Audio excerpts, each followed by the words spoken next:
hello to you all. Unfortunately, I'm not going to be speaking Hebrew, but I'm going to be speaking English because that's the language I speak, so I'm going to try to wake you up with this. It's first of all a very, very big pleasure to be back in Israel and back here to try and share with you what we see as consultants, specialized consultants around the world going on in the parking industry. So as you're seeing, let me just, that's the system. Let me move forward with this. Okay, so the question Pinin asked me to get into is what is going on the parking industry since the pandemic. So what we try to see is how we can get into that question, and just before that I'm just going to say who we are very rapidly, and I'll just get back straight into this. So who are we? Yellow Mobility is actually a consultancy agency, if you put it that way, or consultant, parking consulting. We start by saying no parking, no business. Bad parking, bad business. We do good parking, our clients do good business. So in other words, we're slaves to get our clients to actually make money. Because as consultants, you don't make money in parking. That's, I can tell you, but our clients do, and I'll tell you why. So we're based in Europe and in the Middle East. We have actually based in France originally.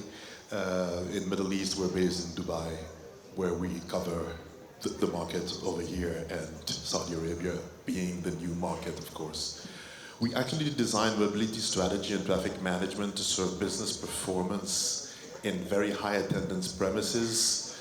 The premises we usually look at are shopping mall, mixed use, stadiums, airport, exhibition parks, and all the places that actually receive tons of cars. And if you do look in this list, airports taking it apart, most of these premises are the biggest car parks existing in the country, but at the same time, the ones that make the less money out of the car parks, simply because shopping mall car parks are usually free.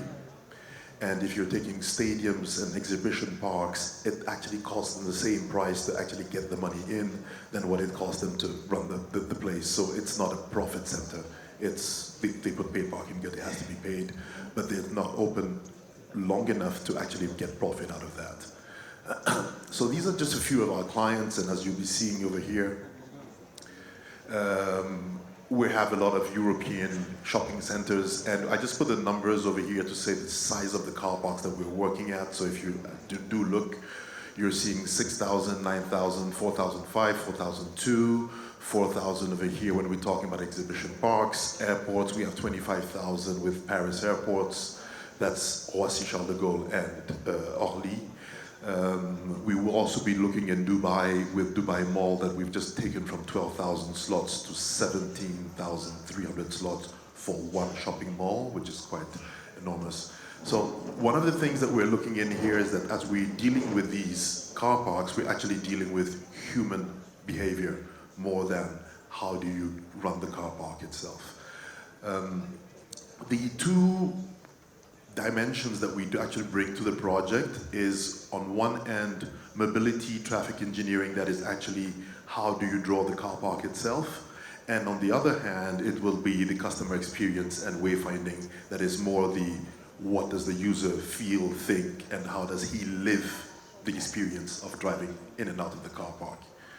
We actually do cover from dimensioning to organizing the car park, all the pay control systems, parking guidance, all the enforcement signage, and then this is the part that I would call the branding, that is branding the entrance, that is actually going to tell you what's the promise if you park in this car park, where do you get, and what do you see, and what can you access. Then differentiating the different car park levels, zones, car park slots between an EV, disabled slots, family slots, etc., etc. And then at the end, the signage that actually drives you into the mall and back. So this is basically what we do, and that's out of the picture because now I'm going to try and get into something interesting. This is the first time I'm actually going through this presentation, so I'm just going to ask you a bit of indulgence if there are some quacks here and there.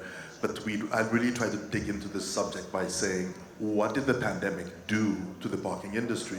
And how we approached it is saying, what did it change in habits and expectation from customers? So, yesterday, we're going to do a lot of yesterday and today. That's before pandemic, after pandemic. Yesterday, human presence was the best representative of customer service in a car park, in any place you were going. And I will give you some examples. And today, we're just realizing that digital presence is taking over to bring seamless experiences.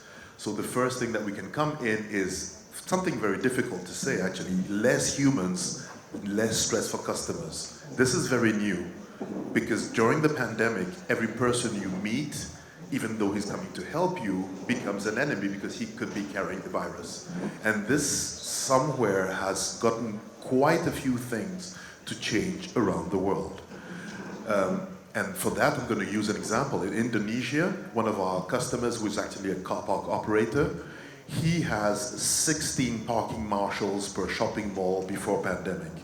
Every shopping mall that he signs asks him to put 16 human resources available to run that car park.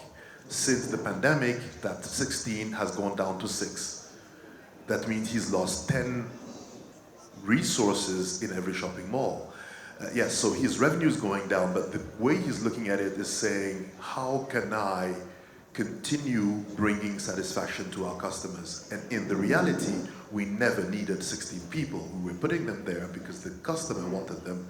That was his way to tell his customers that he was dealing with their expectations. And today, the expectations have gone down. So that's one example.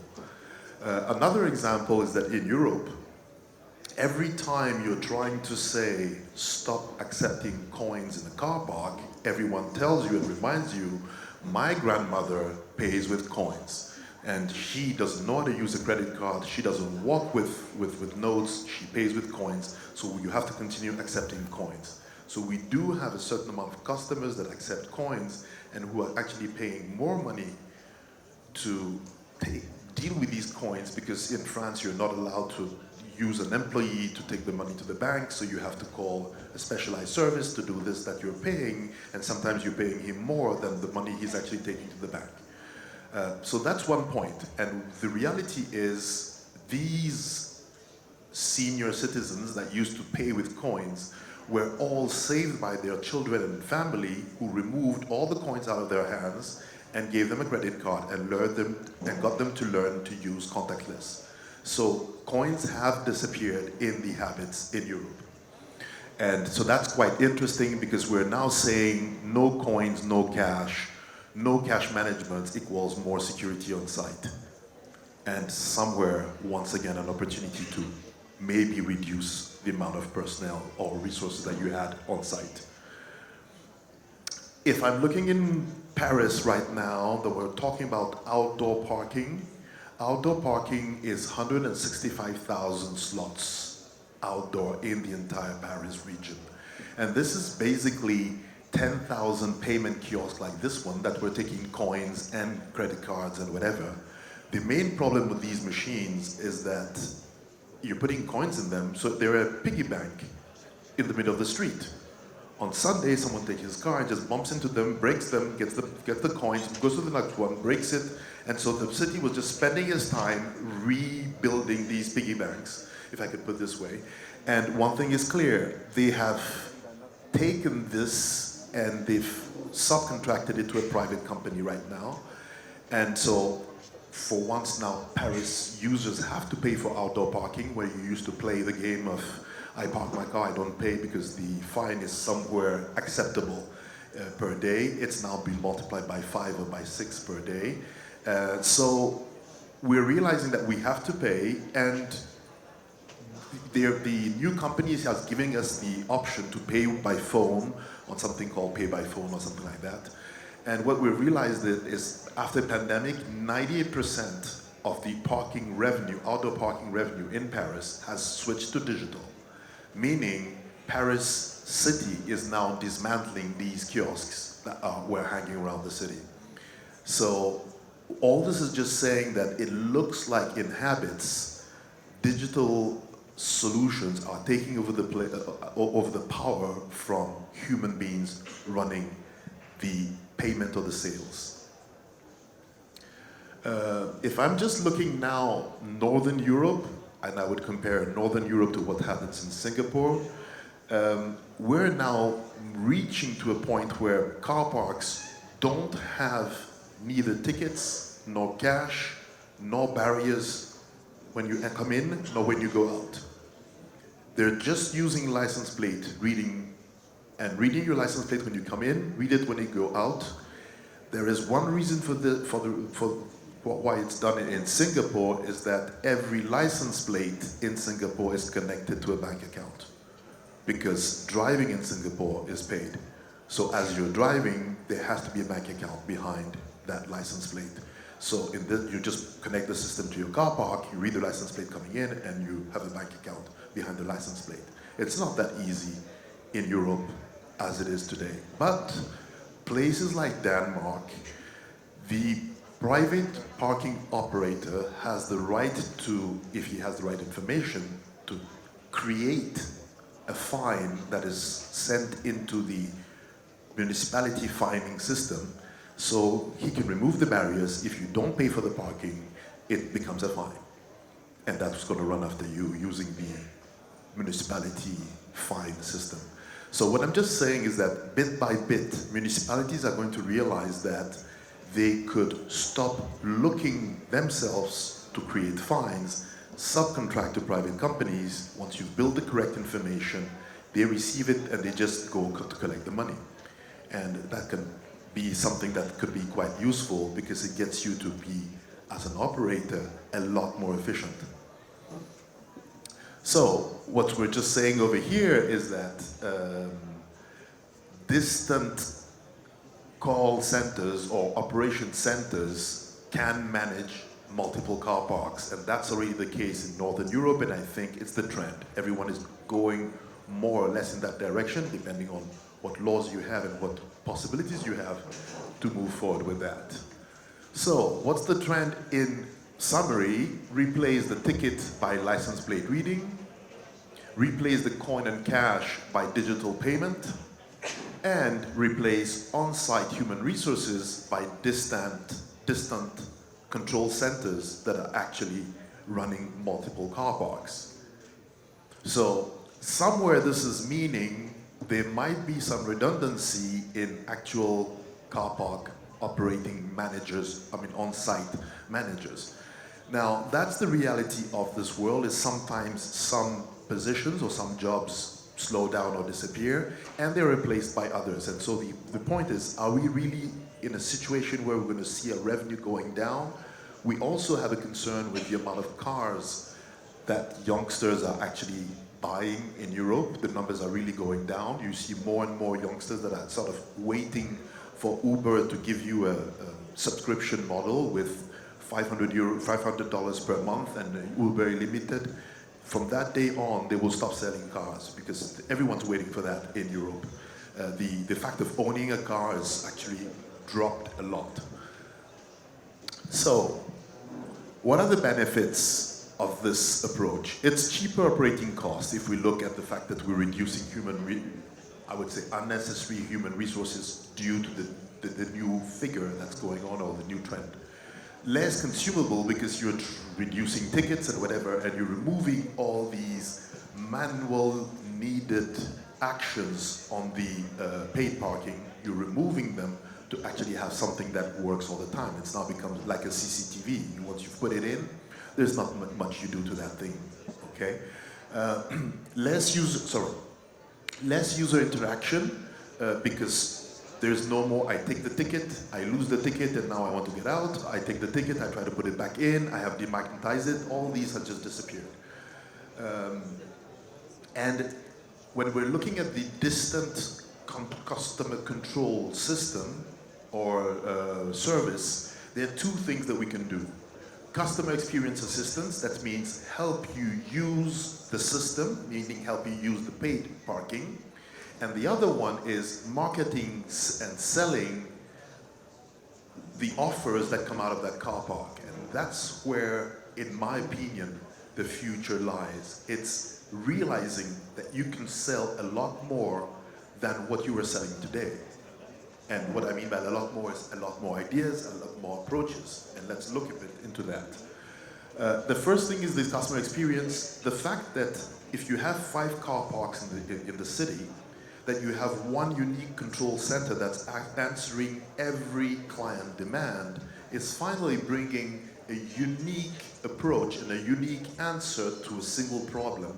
That means a better customer service in the fact that once you come to that call center, you actually will have different resources that will answer you depending on the problem you have. If it's a payment, it's a payment specialist. If it's a technical problem, it's a technical problem specialist. So you would have better, I would say, assistance than when you're having the person in charge of the car park that knows what he knows.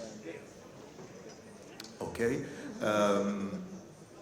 And the other point is that what parking operators will have to anticipate is that the equipment that you're putting in the car park will now have, will now have to auto-diagnostic its errors or its faults and try to send information and make sure that you don't need to send unnecessary resources just to check if the equipment is working. So attracting new clients, meaning we could start looking with this new offer at destinations that till now could not pay for paid parking, like shopping malls, hospitals, office buildings, hotels, all these that usually could not access. If you're now putting in equipment and you're distant managing them, you might be able to have valid solutions for these existing car parks. And once the paid system is put in there, you can now look for other customers, meaning someone who's driving to your city for a week could decide to park in this hotel's parking, even though he's not staying there, just because he needs a car park for the week. And if the equipment is there, you could do things that you were not able to do before. So these are new opportunities coming in, and knowing that shopping malls are massively non-equipped around the world, and they have huge car parks. So this is just taking you in a rapid visit of what's the future and what are all the opportunities that you can see in the car park. I've been told I have 5 minutes, so I'm going to go a bit fast on this, but you can get access to this document going through PD. So basically, what's the future? What are we seeing? If I look at outdoor parking, digital guidance to available slots, information and assistance and digital payment, autopilot and parking, that means the cars are going to be moving themselves on their own. That says if you have a premise like a shopping mall or whatever, you might need to oversize your drop-offs because everyone's now going to be dropped off at the entrance since the car is going to park itself on its own. So there's a thinking to bring in design. Then on-street EV charging, of course, if I just move forward. We're now looking at the fact that the car park is really becoming a mobility hub in the sense that around the car park you'll be seeing public transport like buses, tramway or metro or whatever. You will be seeing inside the car park motorcycles that you can rent, trottinette in French, the two-wheeler electric, that you can rent, and that means you could decide at any moment, there's so much traffic, I'm getting rid of my car and I'm taking something that will get me to my meeting on time. Once I'm back from my meeting, I get this electric motorcycle back, jump into my car and get back home. So there are new usages that will be coming in, and one of the number one that is modifying all the car parks we're drawing today is the last mile delivery. If we consider that what the pandemic did is give power to Amazon, I'm not going to get into the what's good, not good, and whatever, I'm just saying it's given power to digital service. In that case, we're just realizing that in the car parks, we can bring trucks, deliver, and we get out of that cargo cycles that will actually be taking your deliveries to do your local stuff. So basically, as we're seeing, EV charging is also coming in. Express shopping, that means it's a free car park, but only 30 minutes. You do your shopping, and if you're out, it's actually the tenant or the shops that are paying for these 30 minutes free, but it's very limited. So you cannot be parking here and you went to your dentist for 3 hours or whatever. It's very short. Public parking, as we're seeing, and of course there's maintenance in the sense that we're expecting to see in car parks fleets of last-minute delivery or Uber services that will be parking in your car park at night, and that might be serviced and cleaned at night when they're parked. So you would have a car park washing or cleaning system during the day for your regular clients and at night for your Uber fleets. And outdoor ride sharing is coming in, motorcycle rental, and I mean all the different rentals that you can get on 2 wheels. And basically digital payment is also going to be number one in all this. That's about it for what I had to share with you, and there's a bit of pressure behind me, so if there are any questions, I would be happy to, not to slow down the event, I would be happy, and I'll be sitting over there and happy to answer your questions. Thank you very much for your time.